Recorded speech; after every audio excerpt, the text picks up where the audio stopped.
히브리서는 박해 때문에 예수님을 믿는 믿음에서 떠나려고 하는 유대인 그리스도인들에게 쓴 편지입니다.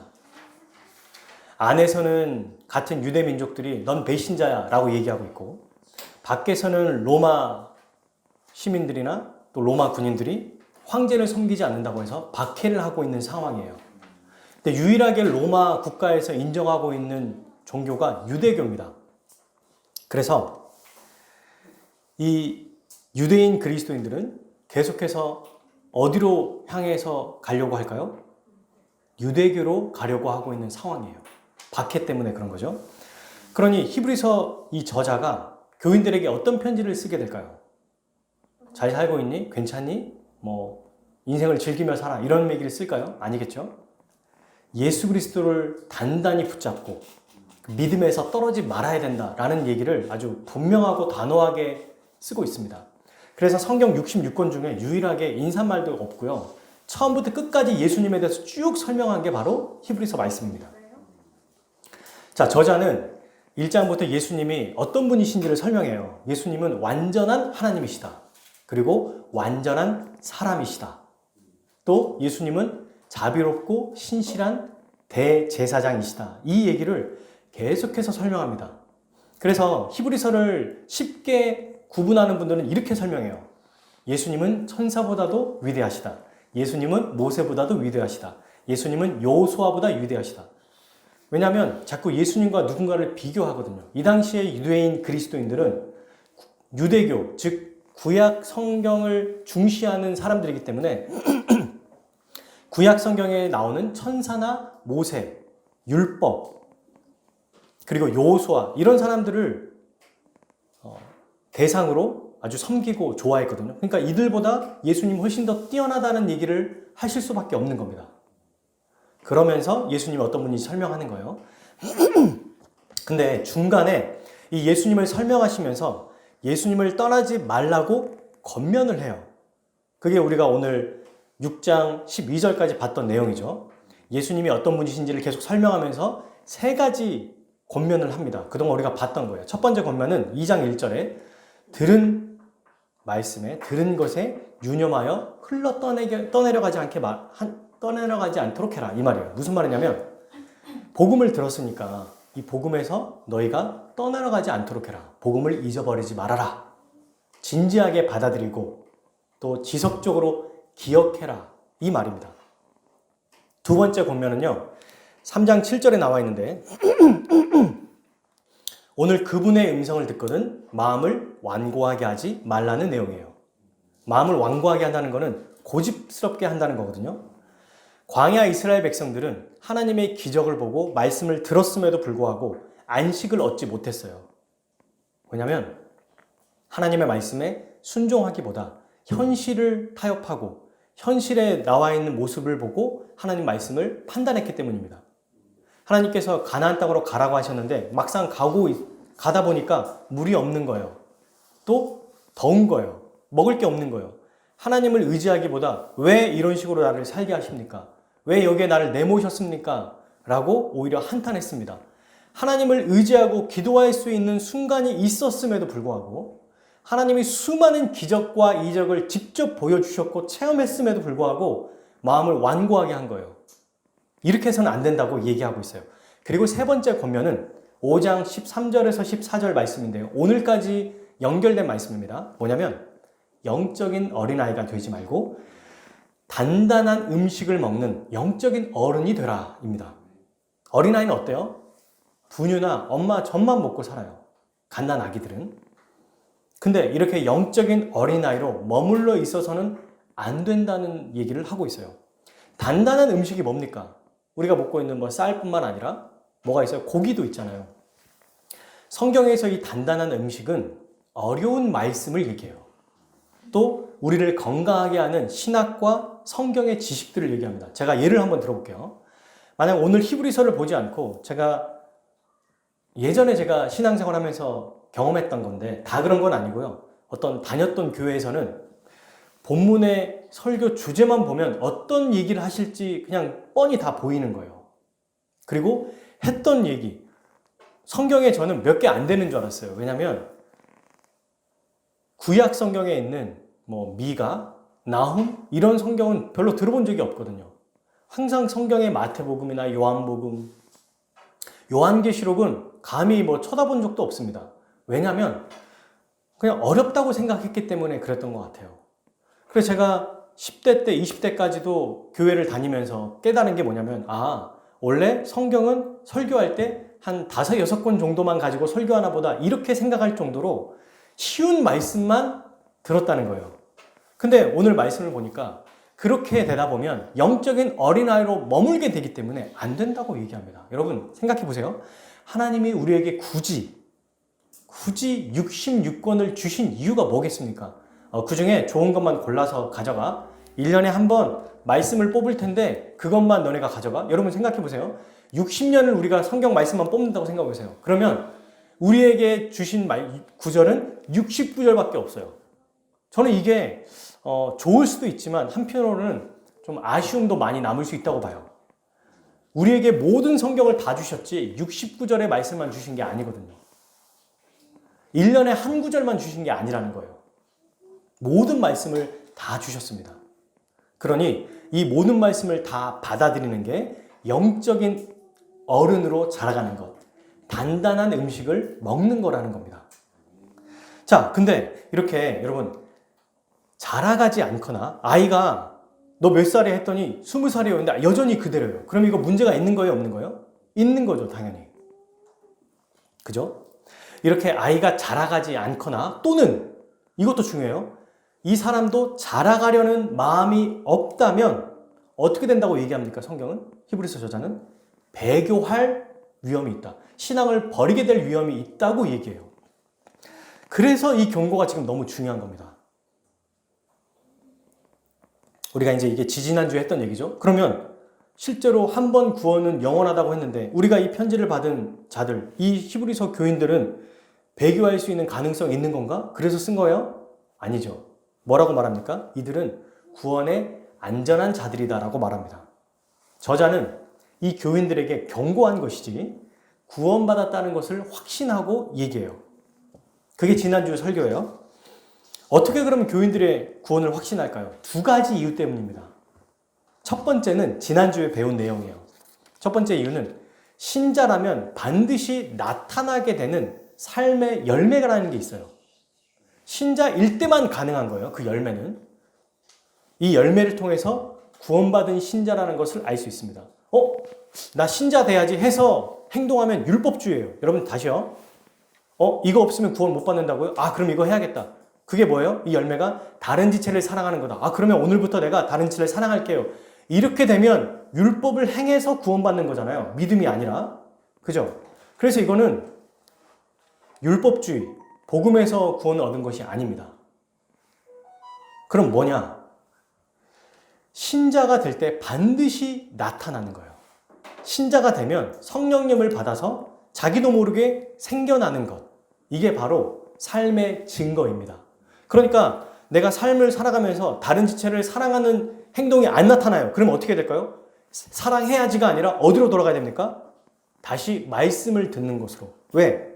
성령님은 말씀을 통해서 역사하시는 거지 우리가 행동한다고 바뀌는 게 아니에요.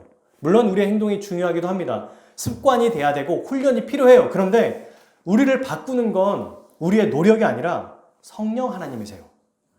그래서 다시 어디로 가야 돼요? 제일 앞으로 복음을 듣는 자리로 가야겠죠. 네, 이렇게 가는 게 안전한 거예요. 자, 이게 바로 첫 번째 참된 신자로서 구원을 확증할 수 있는 것입니다. 신자로서 열매 맺는 것. 자, 그리고 오늘 두 번째 이유에 대해서 살펴볼 거예요. 두 번째 이유. 근데 이 두 번째 이유를 좀 살펴보기 전에 왜 그러면 히브리서 저자가 구원이 확실하다고 말하고 있는 신자들에게 너희 지금 배교할 위험이 있다 이렇게 경고했을까요? 자, 여러분, 교회 안에는 우리는 모르지만 하나님만 아시는 두 부류가 있습니다. 우리는 몰라요. 우리는 절대로 모릅니다. 근데 예수님은 하나님 나라 비유, 알곡과 가라지 비유를 통해서 교회 안에 참 신자와 거짓 신자가 있다라는 것을 전제하고 말씀을 하시거든요. 그러니까 지금 당장은 우리가 봤을 때 쟤는 아마 안 믿을 거야 라고 하는 사람도 우리는 몰라요. 하나님이 언제 어느 때에 그를 이끌어 가시고 은혜를 주실지. 반면에 이 사람은 당연히 신자지 라고 하는 그 사람도 구원받지 못했을 가능성이 있다는 거예요. 이건 우리가 판단할 수 있는 문제는 아닙니다. 하나님만이 판단하시는 거예요. 그런데 교회 안에 이 두 부류가 있어요. 이 두 부류에게 각각에 맞는 말씀을 주시기 위해 이 경고의 말씀을 주시는 거예요. 첫 번째, 만약 너희가 배교할 수도 있다. 너네가 단단한 음식을 먹지 않고 계속 영적인 어린아이로 머물기만 하면 뭐 그렇게 중요하겠어요. 그냥 예배만 드리면 되면 되지 뭐. 그냥 원래 이 세상은 즐기며 사는 거예요 라고 말하면서 살아가는 사람은 지금 모습에는 아직 회심한 사람으로 보이질 않잖아요. 하지만 모르는 거예요. 그럼에도 불구하고 하나님이 참된 신자나 참된 신자가 아닌 모두에게 다 얘기하고 계시는 겁니다. 첫 번째, 참된 신자에게는 이 경고가 어떤 역할을 할까요? 그들의 신앙을 북돋고 격려하기 위해서 주시는 겁니다. 신자는 여러분 실제로 이 경고가 자기에게 해당되지 않다는 것을 알거든요. 나는 배교하지 않을 거야. 내 구원은 확실해. 그런데도 이 말을 딱 들으면 자기도 모르게 자기를 점검해요. 다시 한번 확인합니다. 내가 맞나? 내가 제대로 가고 있나? 혹시 너무 세상을 향해 또 물질과 또 이 세상의 명예를 위해 너무 세상 사람들에게 잘 보이려고 살아가는 내 모습이 맞춰져 있지 않는가? 라는 생각을 하면서 다시 틀어진 방향을 하늘로 하나님께 다시 방향 설정을 하게 됩니다. 유익이 있는 거죠. 그리고 그동안 내가 열심히 했던 것들이 헛되지 않구나 라는 것을 알고 열심을 내었던 대로 그동안 해왔던 대로 꾸준히 더욱 열심히 주와 교회를 사랑으로 섬기는 겁니다. 좋은 자극이 되는 거예요. 신자들에게는. 무서워. 나도 구원 못 받는 거 아니야? 이게 아니라 그래. 다시 내 모습을 점검해야겠다.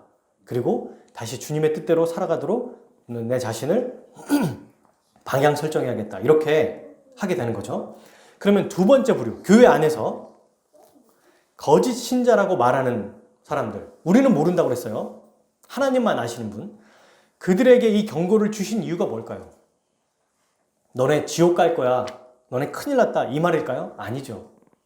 그들에게도 지금 당장 이 말씀을 듣고 돌이켜라. 빨리 회개해라. 빨리 주님 앞에 나아가라. 이 얘기를 하시는 겁니다.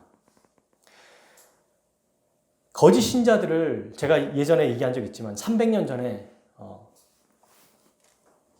유사 그리스도인이라고 하는 책이 나왔죠. 누가 봐도 기독교인인데 제일 마지막에 가서 봤더니 기독교인이 아니라는 거예요.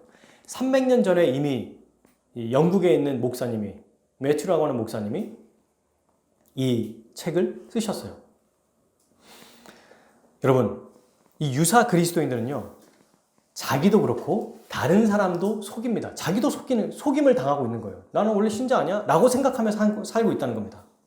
그렇기에 이 말씀을 통해서 자기를 점검하고 내가 가짜일 수도 있구나 라는 것을 깨닫고 언제든지 다시 돌이킬 수 있게 하기 위해서 하나님이 이 말씀을 주시는 거예요.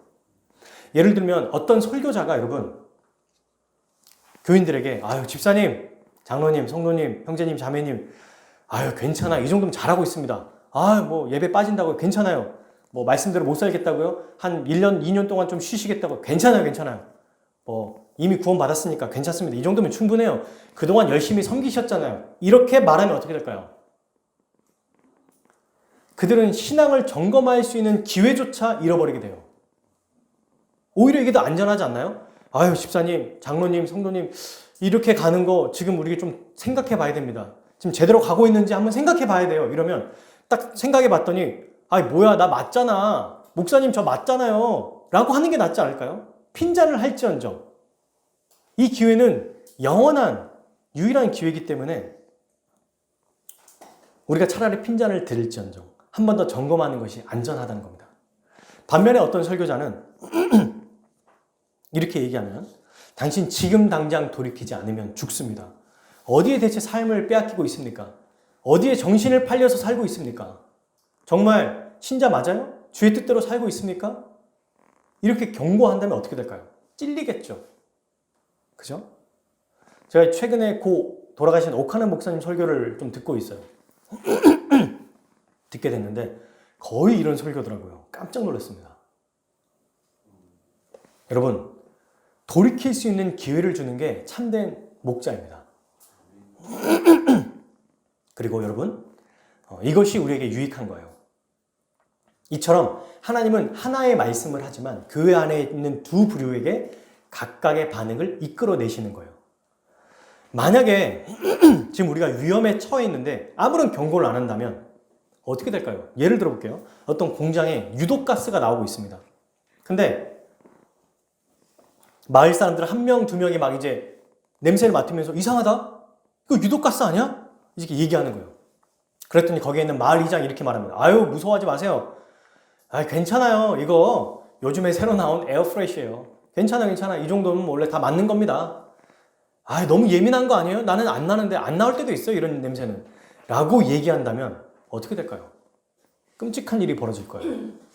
그러므로 사랑하는 여러분, 오늘 이 말씀을 통해서 우리가 아직 본문을 들어가 있지 않지만 무엇을 생각해야 되는가? 하나님의 말씀은 내가 원하는 것은 취사 선택하고 내게 마음에 안 드는 거는 그냥 안 듣는 것이 아니고 모든 말씀을 있는 그대로 가감없이 받아들여야 됩니다. 전부 다 우리에게 주신 말씀이라는 것을 기억해야 돼요. 그리고 이 모든 말씀을 감사로 받아들여야 됩니다. 그리고 자기를 돌아보고 이 말씀에 순종하는 것이 그게 우리 신자로서 바르게 살아가는 자세예요. 오늘도 살아계신 하나님의 모든 말씀에 순종하는 저와 여러분 되기를 축복합니다. 자, 그러면 이제 마침내 히브리서 저자가 교인들의 구원을 확신하는 이유가 무엇인지 그 두 번째 이유를 한번 알아볼게요. 자, 오늘 읽었던 6장 13절 읽어볼까요? 히브리서 6장 13절 시작. 하나님이 아브라함에게 약속하실 때에 가리켜 맹세할 자가 자기보다 더 큰 이가 없으므로 자기를 가리켜 맹세하여. 아멘. 13절 히브리서 저자가 교인들의 구원이 확실하다라고 말하는 이유가 뭐냐면 바로 하나님의 약속, 곧 그분의 맹세 때문이라는 겁니다. 이게 무슨 말인지 이따 더 알아볼 거예요. 신자의 구원을 확신하게 되는 아주 중요한 이유가 바로 하나님의 맹세라는 거예요. 하나님의 맹세. 자, 이걸 기억하고 우리 말씀을 쭉 보겠습니다. 제가 뒤에 한 번 더 정리할 거예요. 지난주 본문에서는 신자에게 어떻게 하라고 얘기했습니까?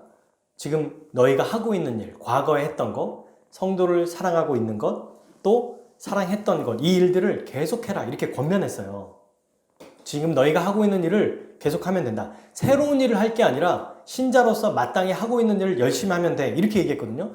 그러면서 누구처럼 해야 되냐고 얘기했냐면 12절에 나와 있는 것처럼 게으르지 말고 믿음과 오래 참음으로 믿음의 조상들처럼 해라. 이렇게 얘기했어요. 우리 믿음의 조상들과 같이 살아야 된다. 이렇게 권면했습니다. 근데 여러분, 이 믿음의 조상들, 이게 누구를 예시로 들었냐면 바로 오늘 본 아브라함입니다. 아브라함을 통해서 이 믿음의 조상의 예시를 든 거예요. 그러니까 이렇게 살아야 된다라고 말하는 거죠. 아브라함은 믿음의 조상으로 상징되는 아주 대표적인 인물입니다. 자, 그는 어떻게 살았는지 한번 볼까요? 15절 읽어볼까요? 6장 15절 시작. 그가 이같이 오래 참아 약속을 받았느니라. 아멘. 여러분 13절에 보세요. 하나님은 아브라함에게 뭐 하셨어요? 약속하셨어요. 그리고 14절에 하나님은 아브라함에게 반드시 너에게 복주고 복주겠다. 번성하게 될 것이다. 라고 말씀하셨어요. 이 아브라함은 여러분 하나님의 약속이 이루어질 때까지 뭘 했냐면 오래 참았습니다. 인내한 거예요. 그리고 이 인내로 마침내 하나님의 약속을 받았습니다. 그러니까 너희도 어떻게 해라? 이 아브라함처럼 최종적인 약속을 받을 때까지 믿음으로 오래 참아라. 이 얘기하고 있는 거예요. 그러니까 끝까지 인내하고 참고 견뎌라. 그러면 하나님의 약속을 받을 거다. 이게 바로 약속을 기업으로 받은 자, 이 믿음의 모범을 따르는 자의 삶인 거죠. 근데 여기서 이제 문제가 발생합니다. 대체 누가 끝까지 믿음으로 인내하며 살 수 있는가? 누가 이게 가능할까요? 우리의 힘과 노력으로는 안 돼요. 불가능해요. 아브라함은 가능했을까요? 아니요. 아브라함도 당연히 불가능했습니다. 오늘 말씀인 15절에 보니까 이같이 오래 참아 약속을 받았다고 했는데요. 맞아요. 근데 성경을 자세히 보면 아브라함도 오래 참아 약속을 받았다고 말하고 있지 않습니다. 아브라함이 처음부터 믿음이 있었거나 그가 하나님을 위해 어떤 칭찬받을 만한 공로를 쌓았다고 말하고 있지 않아요. 이게 여러분 창세기 12장부터 22장까지의 말씀이거든요. 아브라함은 원래 믿음의 조상이잖아요 라고 생각할 수 있지만 아니라는 거예요. 아브라함은 여러분 등장인물일 뿐이고 모든 성경이 그랬던 것처럼 아브라함 또한 하나님의 들러리일 뿐입니다.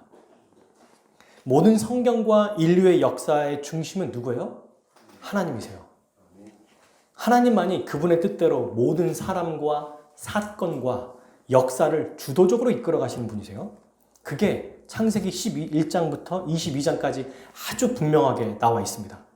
자, 여러분, 방금 우리가 살펴본 것처럼 아브라함이 오래 참아 약속을 받았다는 건 몇 절에 있어요? 15절에 있죠. 근데 약속을 받기 전에, 오래 참기 이전에 어떤 일들이 있었는지를 13절과 14절에 먼저 설명하잖아요. 13절, 하나님이 먼저 아브라함에게 약속하신 거예요. 그죠? 그리고 맹세까지 하셨습니다. 자, 우리는 창세기를 한번 쫙 이렇게 생각해 봅시다. 이 구절에 한두 구절로 이야기하고 마치는데 창세기를 딱 생각해 보면 아브라함은 처음에 어디에 살았냐면 갈대아 우르라는 곳에 살았습니다. 네, 그곳은 하나님의 백성들이 있는 곳이 아니죠. 아예 하나님을 모르는 사람이고 여호수아와 사도행전을 보면 아브라함이 어떤 자였냐면 아버지가 우상을 만드는 사람이었어요. 그럼 아들도 당연히 우상을 섬기는 자였죠. 하나님이 누구신지 아예 모르는 자였어요. 오히려 하나님이 싫어하시는 죄를 날마다 지으며 살았던 자였던 거죠. 그런데 그 아브라함에게 하나님이 이유 없이 일방적으로 부르셨어요. 그게 바로 창세기 12장 1절에서 3절의 말씀입니다. 우리 한번 창세기 12장 1절에서 3절까지의 말씀을 한번 찾아볼게요. 자, 창세기 12장 1절에서 3절까지 말씀입니다.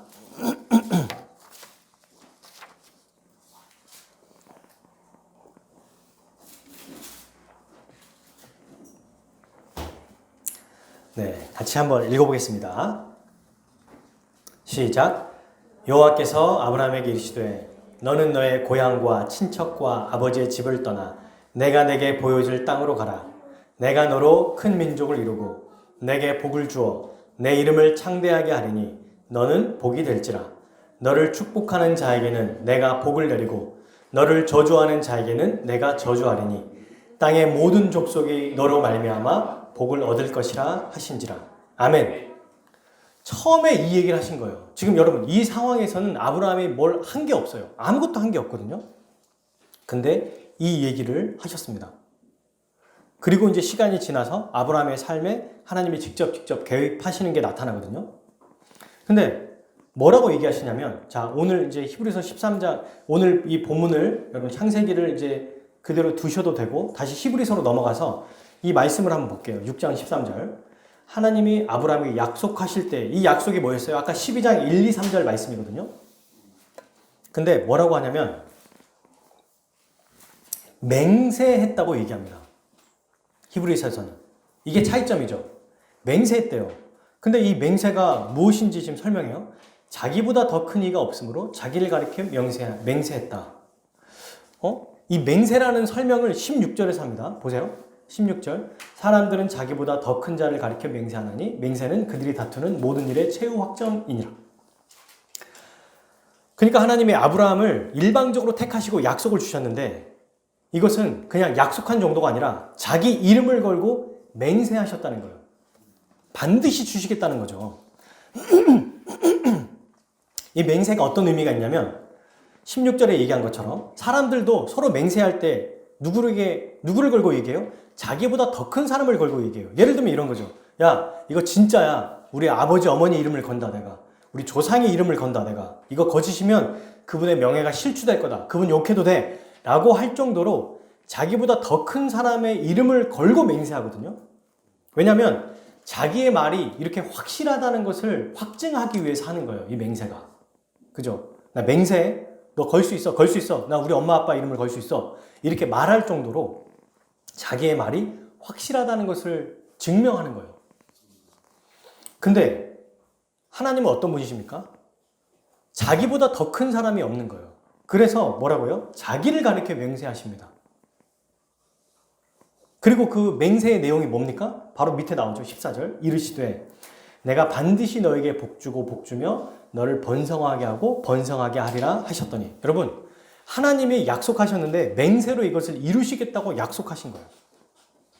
이게 우리가 창세기 12장 1절에 3절 말씀이 아니고 이 본문은 여러분들이 가지고 있는 성경에 보면, 제가 보는 성경은 기억이라고 돼 있어서 구약 성경 창세기 22장 16절로 돼 있어요. 그렇게 표시되어 있는 분들이 있을 겁니다. 이 16절, 17절, 18절은 제가 읽어드릴게요. 이렇게 돼 있습니다. 이르시되 여호와께서 이르시기를 내가 나를 가리켜 맹세하노니 내가 이같이 행하여 내 아들 독자도 아끼지 아니하였은즉 내가 내게 큰 복을 주고 내 씨가 크게 변성하여 하늘의 별과 같고 바닷가의 모래와 같게 하리니 내 씨가 그 대적의 성문을 차지하리라. 또 내 씨로 말미암아 천하 만민이 복을 받으리니 이는 내가 나의 말을 준행하였음이라 하셨다니라. 창세기 22장 본문의 내용과 오늘 6장 14절에 나와 있는 이 말씀의 차이점은 없습니다. 22장에서는 큰 복, 또 크게 번성하여 라는 말을 히브리서에서는 복주고 복주며 번성하게 하고 번성하게 하리라. 이렇게 그냥 2번 반복했을 뿐이에요. 둘 다 똑같은 내용이에요. 근데 하나님은 반드시 복줄 거다. 너에게 반드시 복주고 너를 번성하게 할 거다라고 말씀하셨잖아요. 근데 이 말씀이 언제 주신 거예요? 22장이니까 22장에 어떤 장면이냐면 아브라함이 아들 독자 이삭을 제물로 바친 이후에, 실제로 죽이진 않았지만 제물로 바치는 사건 이후에 하나님이 하신 말씀이에요. 그러니까 맞네. 아브라함이 이렇게 복을 받은 것은 하나님 말씀에 순종하고 그 말씀에 통과했기 때문에 복을 주신 거구나, 이렇게 오해할 수 있습니다. 근데 아니라는 거예요. 왜냐하면 방금 우리가 처음 읽어봤죠? 22장의 이 내용과 똑같이 언제 얘기했어요? 12장에서. 처음부터 그 얘기를 하셨어요. 그래서 우리가 살펴봤잖아요. 하나님은 아브라함에게 약속하신 게 네가 이삭을 한번 바쳐라. 그리고 네 이삭을 죽여서 통과하면 내가 너에게 복을 주겠다. 그리고 내가 너에게 복을 주고 복 주고 번성케 하고 번성케 할게. 라고 말씀 주신 게 아니라는 겁니다. 성경을 우리가 조금만 알아도 이 약속 많이 봤는데 알게 돼요. 언제 주셨냐면 창세기 12장, 13장, 15장 계속해서 중간중간에 주세요. 즉 이 말은 뭡니까? 창세기 12장 1, 2, 3절에서 아브라함을 처음부터 부르셨을 때 뭘 이미 다 작정하고 계셨던 거예요? 믿음의 조상까지 만들어 가실 것을 이미 작정하고 주신 겁니다. 처음부터. 아브라함은 이때 아무것도 몰랐어요. 그냥 무서운 겁니다. 하나님이란 분이 나타나가지고 막 옮기라고 그러니까 무섭고, 그래서 12장 뒤에 보면 애굽에 있는 왕이 자기 아내 사라가 너무 예쁘니까 사라를 내 아내로 주라 그랬더니, 만약에 하나님을 믿었다면 어떻게 했겠어요? 하나님, 지금 애굽의 왕이 내 아내를 달라고 합니다. 도와주십시오. 이렇게 해야 될 거 아니에요. 근데 뭐라고 했냐면 말하기도 전에 내 아내가 아니라 내 누이라고 얘기하자. 나 살아야 되니까. 이러고 있어요. 이게 무슨 믿음의 조상입니까? 그죠? 그런 아브라함, 이렇게 살아가게 될 것을 알아요. 그리고 여러 가지 사건과 경험을 통해서 또 어떤 일이 벌어지냐면 창세기 15장에서는 약속을 주시고 16장에 시간이 한 10몇 년이 지났어요. 아브라함이 75세 때 할아버지 때 부름을 받았거든요. 그리고 약속을 받았고 가나안 땅에 들어왔습니다. 근데 이제 살다 보니까 어려움이 생기는 거예요. 그래서 하나님께서 분명히 나의 혈통을 통해서 나와 아내, 나이든 사라를 통해서 아이를 준다고 하셨는데 안 주시는 거예요. 그래서 어떻게 해요? 하갈이라고 하는 여종을 통해서 아이를 낳습니다. 이게 뭐예요? 불신이에요. 불가능할 거예요. 나도 나이가 많고 아내도 임신 못하는데 뭐 애가 태어나겠어. 한번 기다려봤더니 10몇 년 지났는데 주실 줄 알았더니 안 주시네. 그냥 우리 이렇게 살자. 라고 합니다. 그죠? 믿지 않아요. 이전에도 뭐라고 얘기하냐면 하나님이 또 보여주거든요. 네 자손을 별과 같이 하늘에 별과 같이 땅에 모래알같이 주겠다 그랬더니 하나님 그냥 지금 내 종 이 엘리에셀에게 그냥 내 대를 다 물려줄게요. 아니다. 기다려라. 안 주시는 거예요. 그래서 16장에 이스마엘을 낳습니다. 불신을 계속해서 보여줘요. 그런데 중요한 건 하나님이 아브라함을 처음 불렀을 때부터 하나님의 뜻에 완전히 순종하게 될 아브라함의 모습을 이미 작정하고 부르셨다는 것을 우리는 알 수 있습니다. 그래서 여러분 75세였던 아브라함이 아들 이삭을 낳기까지가 25년이거든요. 그 기간 동안 계속해서 그를 훈련시키셨어요. 믿음의 사람으로 만들어 가시는 거예요. 믿음의 사람이 된 게 아니고 처음부터 된 사람이 아니고 믿음의 사람으로 만들어 가신 겁니다. 먼저 하나님이 아브라함에게 자신이 어떤 분이신지 알려주시고 또 실수하면 나타나서 일으켜 세우시고 아니라고 말씀해 주시고 또 실패해도 혼내지 않고 다시 일으키시고 말씀하시고 또 어려움에 처했을 때 도와주셨어요. 그래서 아브라함에게 하나님 충분히 믿을 만한 분이시구나. 충분히 신뢰할 수 있는 분이시구나 라는 것을 알게 하신 겁니다. 아브라함이 낙심하거나 불안해질 때마다 중간중간에 하나님은 이 약속을 계속 주셔요. 정기적으로 이 약속을 주시면서 흔들리려고 할 때마다 주시고 또 포기하려고 할 때마다 주십니다. 그게 바로 13장. 제가 그냥 읽어드릴게요. 14절 16절. 롯이 아브라함을 떠난 후 여호와께서 아브라함에게 이르시되 너는 눈을 들어 있는 곳에서 북쪽과 남쪽, 동쪽, 서쪽을 바라보라. 보이는 땅을 내가 너의 자손에게 주리니 영원히 이르리라. 16절. 내가 내 자손이 땅에 티끌 같게 하리니. 티끌이 뭡니까? 먼지죠. 이렇게 많게 하겠다는 거예요. 사람의 땅에 티끌을 능히 셀 수 있을진데 내 자손도 세리라. 못 센다. 이렇게 많이 주겠다라고 얘기하세요. 그리고 15장 4절 5절에서 또 이렇게 얘기해요. 여호와의 말씀이 그에게 임하여 이르시되 그 사람이 엘리에셀이 내 상속자가 아니라 너의 몸에서 날 자가 너의 상속자가 되리라.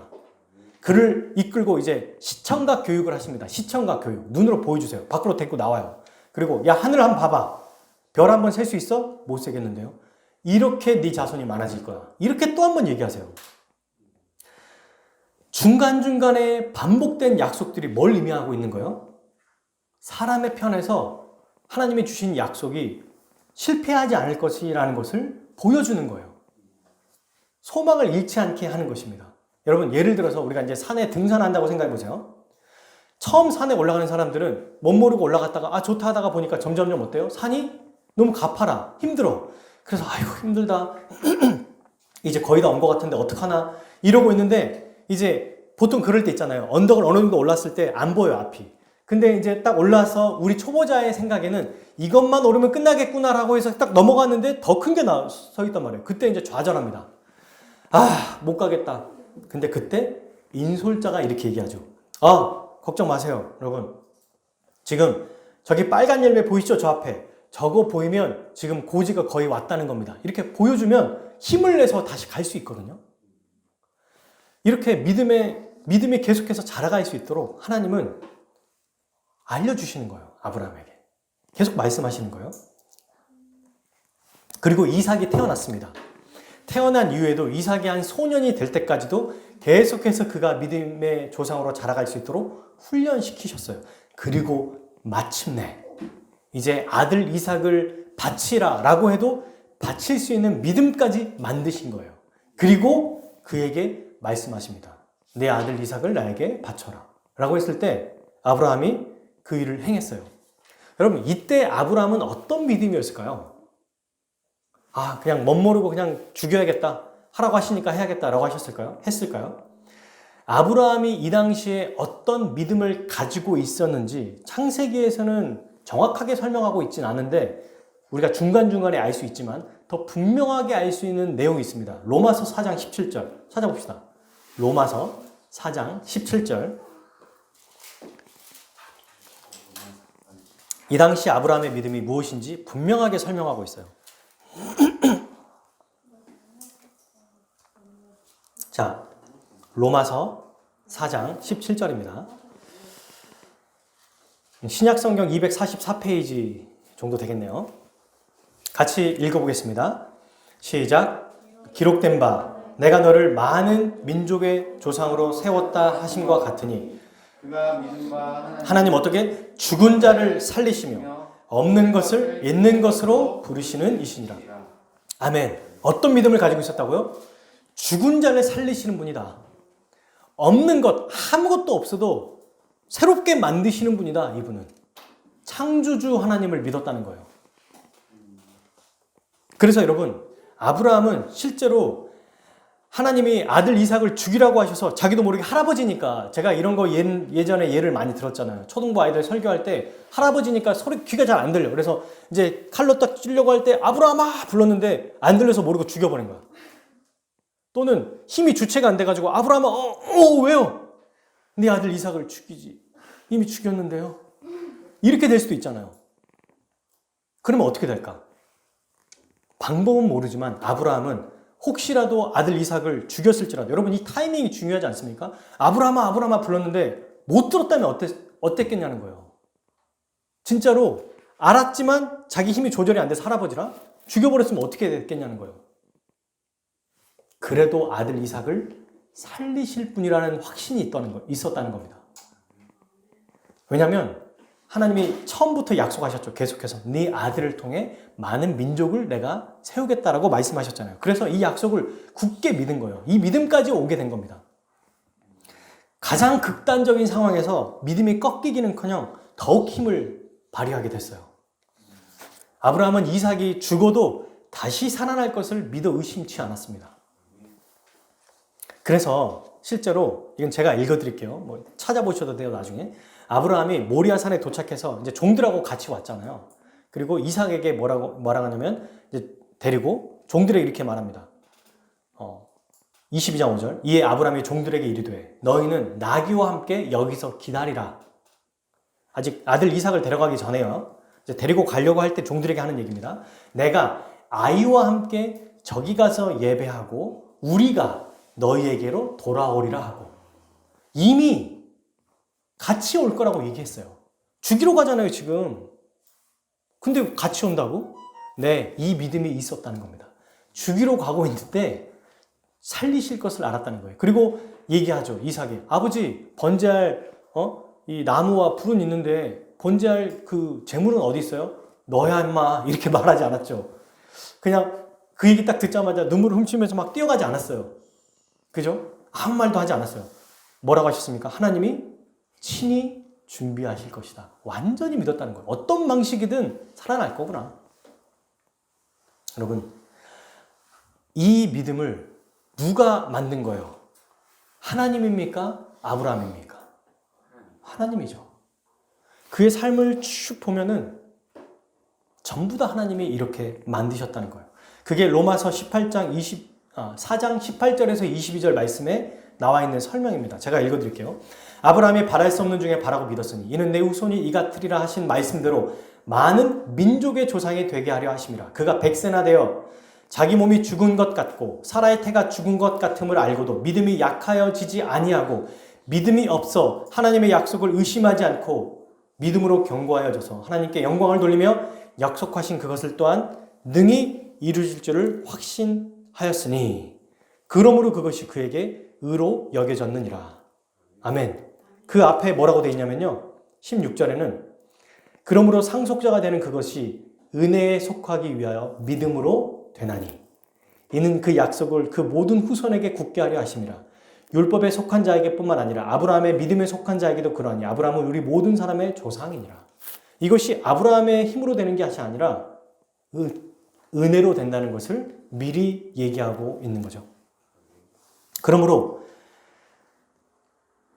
우상 숭배하고 우상을 섬기며 살았던 자를 아들을 내어주기까지 또는 하나님이 살리실 것을 믿는 믿음까지 가게 한 하나님이 대단한 분이신 거예요. 근데 하나님이 어떻게 이렇게 하셨어요, 여러분? 여기서 중요해요. 그분의 맹세를 통해서 이 일을 이루신 겁니다. 이게 히브리서 6장 오늘 13절에서 하신 말씀이에요. 하나님이 이미 맹세하셨어요. 어떻게? 아브라함을 이런 자로 만드실 것을 미리 작정하시고 예견하시고 이루셨습니다.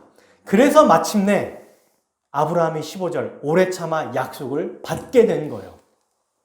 네, 바로 이것입니다. 그러면 여러분, 하나님이 굳이 맹세를 하신 이유가 뭘까요? 이거죠. 아브라함에게 중간중간에 말씀하신 이유가 뭐죠? 그의 믿음을 더 단단하고 북돋게 하기 위해서. 아, 하나님이 반드시 이루시겠구나 라는 것을 확신하게 하시려고 하시는 거예요. 이 맹세는 하나님을 위해서 한 게 아니라 받는 자들을 위해서 하는 거죠. 사람을 위해서 하신 겁니다. 그러므로 여러분, 이처럼 하나님의 맹세는 오늘 이 본문을 보면 뭘 의미하는 거예요? 아, 하나님의 일방적인 은혜를 말하는 거구나. 하나님의 맹세하셨다. 이것은 하나님이 은혜를 베풀어 주시고 있구나 라는 것을 의미한다는 거예요. 왜냐하면 하나님이 맹세하셨기에 아브라함이 하나님이 원하시는 믿음의 자리까지 가게 된 것이거든요. 근데 여러분, 자, 이 아브라함의 이야기는 그저 우리에게 하나의 믿음의 조상의 예시로 주어진 게 아니에요. 성경은 아브라함을 기록한 이유가 아, 그래, 믿음의 조상이구나. 믿음의 조상처럼 우리도 그렇게 하나님이 이끌어 주시겠구나 라고 예시로 준 게 아니라 이것은 우리를 위해 주신 겁니다. 아시죠? 아브라함의 이야기는 우리 때문에 주신 거예요. 그게 나와 있나요? 네. 로마서 먼저 4장 23절, 24절 이렇게 돼 있어요. 그에게 의로 여겨졌다 기록된 것은 아브라함만 위한 것이 아니요 의로 여기심을 받을 우리도 위함이니 곧 예수 우리 주를 죽은 자 가운데서 살리신 이를 믿는 자니라. 우리를 위해 이 말씀을 주신 거라는 겁니다. 히브리서 6장 18절 읽어봅시다. 시작. 히브리서 6장 18절이에요. 이는 하나님이 거짓말을 하실 수 없는 이 두 가지 변하지 못할 사실로 말미암아 앞에 있는 소망을 얻으려고 피난처 누구에게? 우리에게 큰 안위를 받게 하려 하심이라. 아멘. 왜 하나님이 아브라함에게 맹세하셨다라는 그리고 맹세를 통해서 믿음의 조상으로 만들어 가셨는지를 보여주셨냐고요? 우리에게 위로를 주시려고, 우리를 위해서 우리에게 안위를 큰 안위를 얻게 하게 하시려고 주셨다는 거예요. 이 말이 뭡니까? 우리에게도 주신 약속이 이루어진다 안 이루어진다? 반드시 이루어진다는 것을 보여주는 거예요. 피난처는요, 여기서 말하는 피난처는 의지할 것, 의탁하는 것, 신뢰하는 것을 말해요. 그러니까 이 세상에서 여러분 살아갈 때 어떻습니까? 너 믿음의 사람 맞냐? 너 진짜 믿는 거 맞아? 라고 말할 때마다 불안하고 두려워요. 그때마다 하나님의 맹세를 의지하는 거예요. 우리의 믿음의 조건을 보는 것이 아니라 믿음의 행위를 보는 게 아니고 맹세하신 하나님, 아브라함에게 맹세하셔서 이루신 그 하나님을 보라는 겁니다. 이 말은. 그래서 하나님의 그 피난처, 하나님을 보고 피난처를 얻는 거예요. 맞아, 내가 이루는 게 아니잖아. 이건 하나님이 이루시는 거야 라고 하면서 우리에게 큰 용기와 위로가 된다는 거죠. 그러므로 우리의 구원이 누구에게 달린 거예요? 신자입니까? 하나님입니까? 하나님입니다. 아멘. 왜? 그분은 맹세하신 분이고 또 18절 첫 번째 줄에 뭐라고 되어 있어요? 거짓말 할 수 없대요. 맹세하신 거는 반드시 이루신다는 거예요. 그의 본성에 거짓말은 어울리지 않아요. 하나님은 여러분 아브라함과 같이 여러분 우여곡절이 있지만 고난이라는 훈련을 통해서 마침내 하나님이 원하시는 자리까지 올려놓으신 것처럼 우리도 그의 택하신 자들도 반드시 이렇게 될 것을 보여주는 겁니다. 우리는 못해요. 우리 안 돼요. 된다고 생각하지 마십시오. 아, 나도 아브라함처럼 믿음의 조상이 돼야지. 꿈도 꾸지 마십시오. 안 돼요. 오늘 하루도 믿음으로 못 살아요, 우리는. 그런데 하나님은 가능하십니다. 전능하신 능력으로 그의 맹세, 은혜로 이 일을 이루신 거예요. 이게 바로 믿음이에요. 이게 믿음입니다. 이거를 로마서에서 이렇게 쭉 설명해요. 8장 30절에 34절 읽어드릴게요. 또 미리 정하신 그들을 또한 부르시고 부르신 그들을 또한 의롭다 하시고 누가 하셨어요? 지금 하나님이 하시는 거예요. 다 일방적으로. 의롭다 하신 그들을 또한 영화롭게 하셨느니라. 미리 정하셔서 그를 부르셨대요. 그리고 부르신 그들을 의롭다라고 하시고 의롭다 하신 그들을 영화롭게 하셨다. 영화롭게 했다는 말은 이미 완전하게 된 것을 얘기하거든요. 하나님의 나라에서. 그렇게 만드셨다는 거예요, 이미.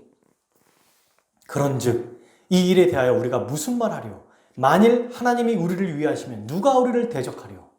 우리 스스로도 나 안 되는 거 아니야? 난 불가능해. 난 안 되겠어. 이렇게 말할 수 없다는 겁니다. 왜? 32절. 자기 아들을 아끼지 아니하시고 우리 모든 사람을 위해 내어주신 이가 어찌 그 아들과 함께 모든 것을 우리에게 주시지 아니하겠느냐? 누가 능히 하나님께서 택하신 자들을 고발하리요?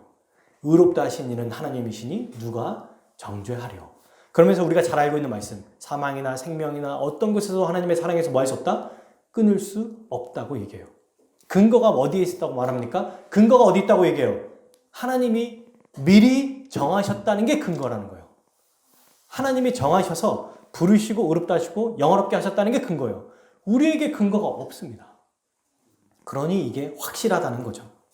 이러한 하나님의 맹세는, 이 본성은 우리에게 안전하고 튼튼한 소망이 됩니다. 그게 바로 19절 말씀이에요. 히브리서 6장 19절. 우리가 이 소망을 가지고 있는 것은 영혼의 닷 같아서 튼튼하고 견고하여 휘장 안에 들어가나니. 여러분, 닷이 뭐냐면, 돛은 뭡니까? 배가 있어요. 배가 있으면 돛은 그 천으로 돼 있어서, 그죠? 폈다 늘렸다 할 수 있어요. 바람에 통해서 움직이게 하는 거고, 닷은 배를 고정시키는 이 쇠로 된 갈고리를 얘기해요. 그래서 닷을 내려라 하면은 움직이지 않으려고, 정박하기 위해서, 고정시키려고 바다에서 떠내려가지 않기 위해서 바다 아래로 큰 무거운 쇠고랑을 딱 내리죠. 그리고 그게 땅에 딱 박히면은 움직이지 않게 되는 겁니다. 하나님의 맹세가 이렇게 우리의 튼튼한 소망이 된다는 거예요. 여러분, 바다가 잠잠하고 평온할 때는 닻이 별로 필요가 없을 수 있어요. 근데 바다가 물결치고 요동치고 비와 바람이 불고 폭풍우가 몰아치고 난리가 날 때는 반드시 닻이 필요합니다. 그래서 닻을 딱 내리고 있으면 심지어 배가 막 거의 하늘에 붕 떠도 움직이지 않아요. 떠 있을 뿐더러 다른 데로 가지 않습니다. 부서지지 않아요. 가라앉지 않아요. 떠내려가지 않습니다. 하나님의 맹세가 이와 같다는 거예요. 이 세상에 우리에게도 여러분 수많은 일들이 벌어지고 있어요. 그리고 이게 큰 일을 겪었으니까 앞으로 나에게도 큰 일이 없을 거야 라고 생각해서도 안 됩니다. 우리 신자의 삶은요, 계속 고난과 어려움의 삶이에요. 왜요? 이 세상과 우리는 반대된 삶을 요구하고 있기 때문에 그렇습니다. 그런데 우리가 하나님의 맹세를 믿고 의지하는 자는 어떤 일을 겪을지라도, 당했을지라도, 당하게 될지라도 배가 닻을 내리고 있어서 안전한 것처럼 우리도 절대로 안전한 삶을 살아갈 수 있습니다. 오직 하나님의 맹세로, 그분의 은혜로 말미암아 말이죠. 근데 이 닻을 통해서 어떻게 된다고 얘기해요? 휘장 안에 들어간답니다. 휘장은 성소 안에 있는 지성소를 얘기해요. 하나님만이 계신 법궤 안에 있는 곳. 근데 그곳에 우리가 들어간대요. 아니, 우리가 어떻게 들어갑니까? 1년에 단 한 번 대제사장만 들어가는 곳인데 우리가 어떻게 들어가요? 그게 바로 20절. 그리로 앞서가신 예수께서 멜기세덱의 반차를 따라 영원히 대제사장이 되어 우리를 위하여 들어가셨느니라. 아멘. 우리를 앞서서 들어가신 분이 계셨기 때문이래요. 우리가 왜 안전하고 왜 우리 소망이 든든하냐면 바로 우리에 앞서서 가신 분이 계시기 때문입니다. 그분이 바로 누구예요? 예수 그리스도. 앞서간다는 말은요, 군사 용어예요. 즉 선발대라는 뜻입니다. 선발대가 하는 일이 뭐예요? 먼저 출발해서 뒤따라오는 부대의 안전을 확보하는 일을 합니다. 그러니 예수님이 먼저 하나님의 지성소에 들어가서 들어가신 후에 우리를 지성소에 들어가게 하신다는 얘기죠. 그렇게 하셨다는 얘기입니다. 그러므로 여러분, 자, 말씀을 한번 정리해 볼게요. 하나님은 아브라함에게 약속하셨고, 그리고 자기의 맹세를 통해서 뜻하신 바를 반드시 이루어 가셨습니다. 그 예시로 아브라함을 택하시고 그의 약속을 주셨는데 한 번 주신 게 아니에요. 그리고 그가 순종했기 때문에 주신 것도 아니에요. 처음부터 주셨고 그 하나님의 뜻대로 이끌어 가시면서 힘들 때마다 계속해서 다시 약속을 주시고 약속을 주셔서 마침내 반드시 믿음으로 인내하는 자로 만드시고 그 약속을 받게 하셨습니다. 그러므로 하나님의 이 맹세는요, 하나님의 은혜라고 말할 수 있는 거죠. 근데 오늘 말씀을 보니까 이 하나님의 은혜가 누구를 통해 성취됐어요? 예수 그리스도를 통해 성취된 것입니다. 우리의 힘과 노력으로 구원을 받을 수 없어요. 당연하죠. 구원의 확증도 마찬가지예요. 구원을 얻은 자로 살아가는 것도 마찬가지예요. 우리의 맹세로 될 수 없어요. 하나님의 맹세로 이루어지는 겁니다. 즉 하나님의 은혜로, 하나님의 대제사장이신 영원한 멜기세덱의 계열을 따르신 예수 그리스도를 통해서 이 일이 이루어진다는 거예요. 그러니 우리에게 달린 문제가 아니라 외부에 있는 우리 주 하나님과 그분이 보내신 예수 그리스도를 통해서 이루어지는 것이니 우리의 소망이 안전하고 튼튼하다는 것입니다. 이제 여러분, 우리는 예수 그리스도 안에 있는 자들은요, 아브라함과 비교할 수 없는 예수 그리스도를 통해서 충만한 은혜를 맛보고 살아가게 됩니다. 왜냐하면 아브라함은 구원 얻을 것을 소망했지만 우리는 예수님을 믿음으로 이미 구원에 들어간 자들이기 때문에 그래요. 그래서 이미 구원을 얻었고 앞으로 구원을 얻을 것을 기대해라라고 얘기해요. 희한하죠? 이 신약의 이야기가 아직 충분히 완전히 들어간 게 아닌데 이미 얻은 자라고 표현해요. 왜요? 그리스도가 먼저 들어가셨으니까. 근데 우리는요, 그리스도를 믿음으로 그분과 연합해서 함께 들어간 자기 때문에 이미 우리에게 너희는 들어간 자다. 그리고 마지막 최종적으로 들어갈 것을 기다리면 된다라고 얘기하고 있는 것입니다. 이게 우리에게 참 소망이고 큰 안위가 되는 거예요. 그러므로 사랑하는 여러분, 우리는 하나님의 맹세, 하나님의 은혜, 곧 예수 그리스도를 통해서 구원의 소망을 확실하게 이미 받은 자들입니다. 이렇게 받은 자들은 어떻게 될까요? 팔짱 끼고 이제 알아서 그냥 뒷짐지고 알아서 주님께서 이루어 주실 거예요 라고 살아야 될까요? 아니요. 이 유혹 많고 어두운 세상 속에서도 끝까지 믿음을 잃지 않고 아브라함과 같이 그렇게 만들어 주셨으니 인내하며 믿음으로 살아야 됩니다. 아브라함은 하나님이 이끌어 가시니까 알아서 했습니까? 가만히 넋놓고 있었어요? 아니요. 모든 순간마다 어려움이 있을지라도 최선을 다했어요. 여러분, 고난은 더 상급 학교로 가게 하는 우리의 훈련 도구예요. 어려울 때마다 이거 뭔가 내가 지금 잘못하고 있는 건가? 아니에요. 나를 더 하나님의 뜻대로 빚어 가시는구나. 더 나를 멋지게 만들어 가시는구나 라는 것을 기억해야 됩니다. 그러면서 열심히 인내하며 사는 게 우리의 역할이에요. 여러분, 이게 너무너무 중요합니다. 많은 사람들은 하나님께서 은혜로 우리를 구원하셨습니다. 그러니 어떻게 반응이 있냐면 그러니까 마음대로 살아도 되겠네? 그냥 나 하고 싶은 대로 해야지. 나 이미 구원받았어요. 굳이 교회를 갑니까? 그렇게 꼭 열심히 신앙생활 해요. 내가 상이 필요한 줄 아세요? 필요 없어요. 그냥 열심히 남들처럼 살면 되지. 그렇게까지 열심히 해요? 라고 하지 않아요. 은혜가 너무 크다는 것을 알고 이것을 받은 자들은 끝까지 인내하며 적극적으로 살아가요. 믿음의 조상들이 그랬던 것처럼. 그러니 우리도 그렇게 해야 된다는 거예요. 인내하며 살 수 있도록 만들어 주셨기 때문에 이제는 적극적으로 인내하며 살아야 한다는 것입니다. 마치 하나님이 우리가 자녀들에게 이거랑 똑같아요.